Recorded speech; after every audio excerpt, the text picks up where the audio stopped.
নমস্কার।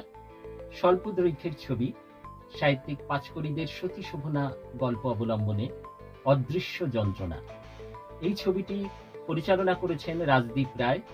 এছাড়া ছবিটি নির্মাণের সঙ্গে জড়িয়ে রয়েছেন আরো অনেক গুণী কলাকুশলী, যেমন শ্রদ্ধেয় শ্রী দিব্যেন্দু কোরেল এবং আমাদের বাংলা টেলিভিশন এবং চলচ্চিত্র জগতের অনেক গুণী শিল্পী। ছবিটি বিমলা প্রোডাকশনের ইচ্ছে ডানা ওটিটি প্ল্যাটফর্মে মুক্তি পাচ্ছে।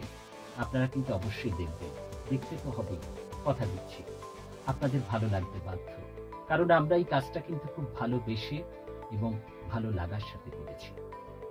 আপনাদেরকে দেখেও জানাতে হবে মতামত। ধন্যবাদ।